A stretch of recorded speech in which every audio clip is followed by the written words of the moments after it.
माँ की बात सुन मुकेश बोला, ये घर मैं नहीं बचा सकूंगा। सुधा ठीक कहती है, आप सब मेरे साथ शहर चलो, वहीं रहेंगे। घर छोड़ के जाने का न तो सुमति का मन था, न ही माँ का, पर और कोई रास्ता भी तो न था। कुछ दिनों बाद मुकेश भैया के साथ सबको शहर के लिए जाना पड़ा। माँ बाबूजी की फोटो लिए घर की दहलीज ऐसे छोड़ रही थी मानो दिल पर भारी पत्थर रखा हो। माँ सुमति से बोली, जब मैं दुल्हन बन इस घर में आई थी तब मैंने सोचा यहाँ से मेरी अर्थी ही जाएगी, पर आज मुझे जीते जी ये घर छोड़ना पड़ रहा है। इसके हर कोने में तेरे बापूजी की याद समाई है। शहर पहुंचकर देखा कि घर बहुत छोटा है। मुकेश भाभी को सब बताने लगा, कहाँ क्या है। लव कुश माँ से बोले, दादी ये घर अच्छा नहीं, हम कब जाएंगे अपने घर। माँ बिना कुछ बोले रोने लगी। भाभी का व्यवहार भी बदल रहा था। सुमति को ही घर के सारे काम करने होते थे। भाभी बोलने लगती, इतनी महंगाई में घर चलाना आसान थोड़ी न है। माँ की दवा का भी ध्यान सुमति ही रखती और सारी कड़वी बातें भी सुनती रहती। घर का सारा काम करती थी। एक रोज माँ को लकवा पड़ गया। मुकेश ने बहुत दवाई कराई पर कोई फर्क न दिखा।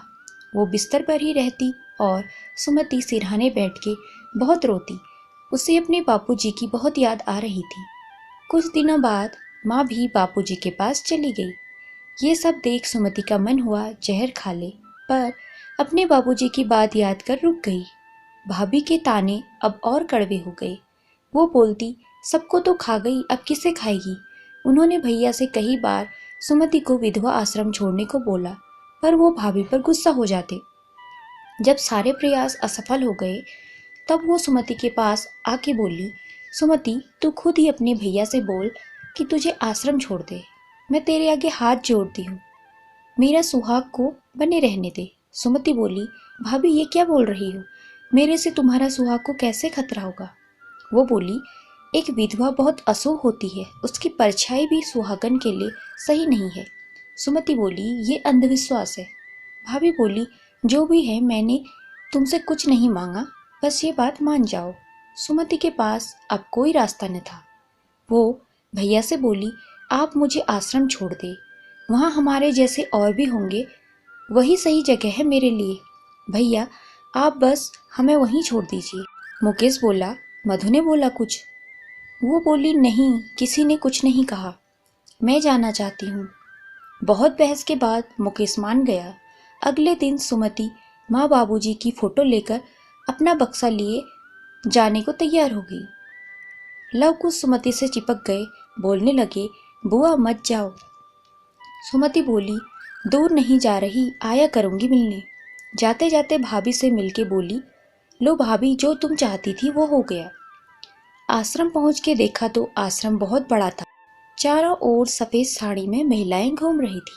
सुमति भी वहां के ऑफिस में बात कर वहां रहने के लिए कमरा पता कर आई। एक कमरे में 2 लोग रहते थे। सुमति कमरे में जाके माँ और बाबूजी की फोटो को सीने से लगा बहुत देर तक फूट फूट कर रोती रही।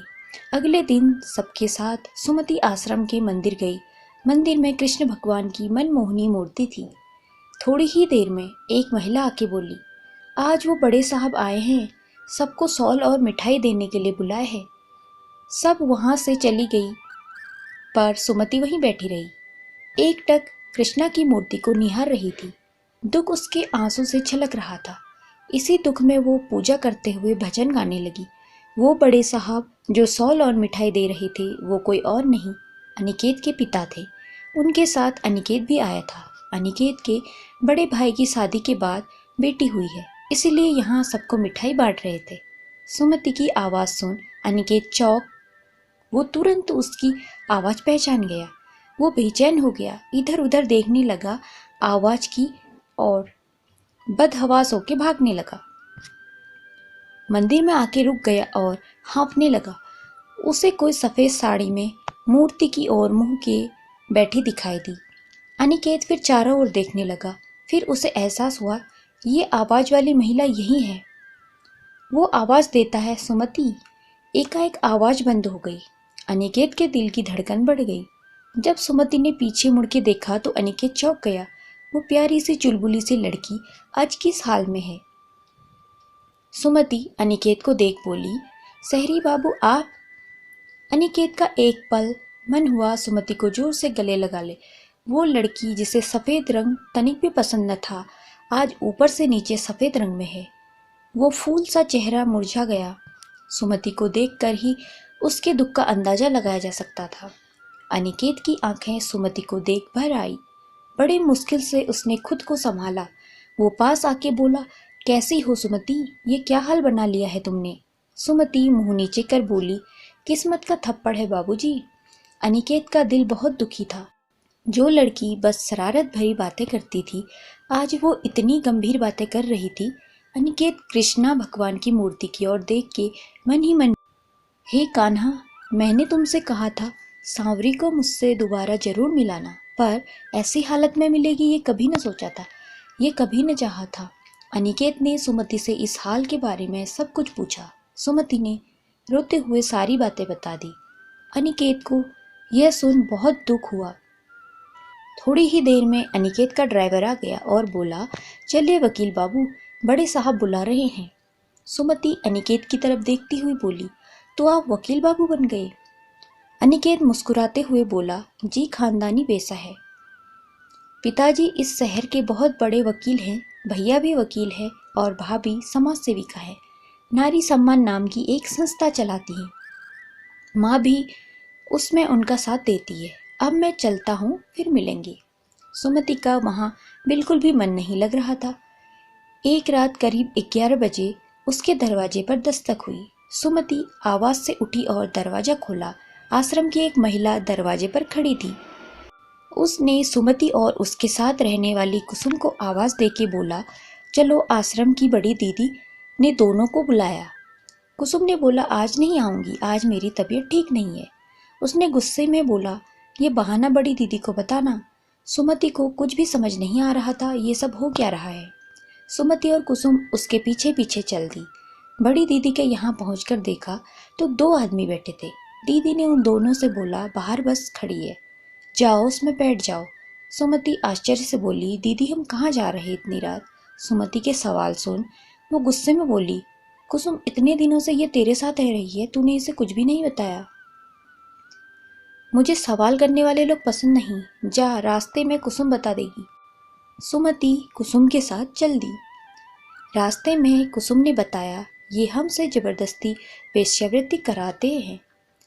जो भी इनका विरोध करता है उन्हें मारकर आश्रम के पीछे बगीचे वाली जगह में जला के गाड़ देते हैं। हम कहीं और जा नहीं सकते। परिवार वालों ने पहले ही हमें त्याग दिया है। सुमति की ये सब सुन पैरों तले जमीन खिसक गई। उन दोनों लड़कों ने जबरदस्ती उन्हें बस में बैठाया, जहाँ पहले से ही आश्रम की कई महिलाएं थीं, जो बिना कुछ बोले शांत बैठी थी, शायद हालात के साथ समझौता कर चुकी थी। सुमति कैसे भी वहां से निकलने की सोच रही थी। सुमति को कुछ भी समझ नहीं आ रहा था, अब वो इस मुसीबत से कैसे निकले। मन अपने कान्हा को मना रही थी, हे कान्हा, जैसे तुमने द्रौपदी की लाज बचाई, वैसे ही आज मेरी भी लाज बचा लो। सुमति घबराहट के कारण रोई जा रही थी। वो बस एक होटल के बाहर रुकती है। सभी महिलाओं को होटल के अंदर भेज दिया गया।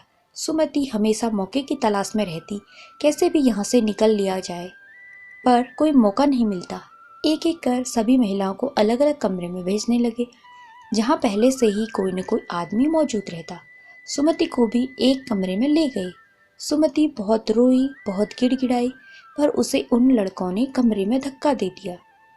सुमति जैसे ही कमरे में पहुंची, वहाँ अधेड़ उम्र का आदमी ने झट से कुंडी बंद कर दी।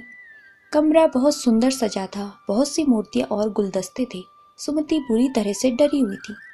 वो उसके आगे हाथ जोड़ के बोली, मुझे जाने दो, रहम करो। पर वो आदमी दुष्टता भरी हंसी से बोला, ऐसे कैसे जाने दूं? तेरे लिए पूरे 45,000 रुपये दिए, पहले उन्हें वसूल तो कर लो। दरिंदगी उसकी आंखों में उतर गई। वो किसी भूखे भेड़िए के जैसे उस पर झपटा। सुमति घर में जितना दूर जा सकती थी उसे उतनी दूर भागी। अंत में दीवार से लड़ खड़ी हुई, हाथ जोड़ के लाचारी से रहम की भीख मांग रही थी। पर मानव के वेश में वो तो दरिंदा था। उसने सुमति को कस के अपनी बाजुओं में दबोचा। सुमति खुद को छुड़ाने के लिए बहुत प्रयास करने लगी, पर उसके ताकत के आगे सब विफल हो रहा था। सुमति बार बार हाथ मार रही थी और वो दरिंदा जानवर की तरह दबोचे जा रहा था। सुमति के हाथ पर उसके नाखून के खरोच से खून निकल रहा था। सुमति के कपड़े जगह जगह से फट गए थे। सुमति अपने पूरे जोर से खुद को बचाने की कोशिश कर रही थी। इसी बीच सुमति के हाथ वही मेज पर रखी पीतल की मूर्ति हाथ लग गई। सुमति ने पूरे जोर से उस मूर्ति से उस आदमी के सर पर दे मारा। वो आदमी सर पकड़ के गिर गया और गिरते ही बेहोश हो गया। सुमति चौंक गई और वहां से निकलने के लिए दरवाजे की कुंडी खोली। जैसे ही मेन गेट पर पहुंची तो देखा वो दोनों लड़के जो बस लेके आए थे वही बैठे ताश खेल रहे थे। सुमति अब कोई दूसरा रास्ता खोजने लगी। जैसे तैसे उसे पीछे एक खिड़की दिखाई दी जिसे बाहर जाया जा सकता। वहां से कूद बस भागने लगी। बदहवास रोते हुए बस वो भागे जा रही थी। उसे अब कुछ समझ नहीं आ रहा था कहाँ जाए। अब उसने सोच लिया खुद को खत्म कर देगी। एक औरत के लिए उसके सम्मान से बढ़कर कुछ नहीं होता। सबसे ज्यादा कमजोर वो तभी हो जाती है जब उसके सम्मान संकट में आ जाता है। रास्ते में उसे एक बहुत बड़ा पुल दिखाई दिया। वो भागते हुए उस पुल पर पहुंची। वहां बहुत से वाहन आ जा रहे थे। उसने पुल से नीचे देखा तो रात में वह पानी बहुत ही भयावन लग रहा था। सुमति रोते हुए बोली, बाबूजी मुझे माफ कर देना, पर अब मैं जी नहीं सकती। ये दुनिया मुझे जीने नहीं देती। सुमति को इन सब की कोई खबर न थी कि कोई कार वहीं रुक गई है। सुमति जैसे ही छलांग लगाने को होती है, कोई हाथ उसे जोर से पकड़े हुए होता है। सुमति को उस समय होश नहीं रहता। वो बस चिल्लाती है, मुझे छोड़ दो, मुझे मरना है। आखिर वो कौन था जिसने सुमति का हाथ पकड़ा? क्या वही होटल के लड़के थे या कोई और? यह जानने के लिए अगला पार्ट जरूर सुनिए। धन्यवाद।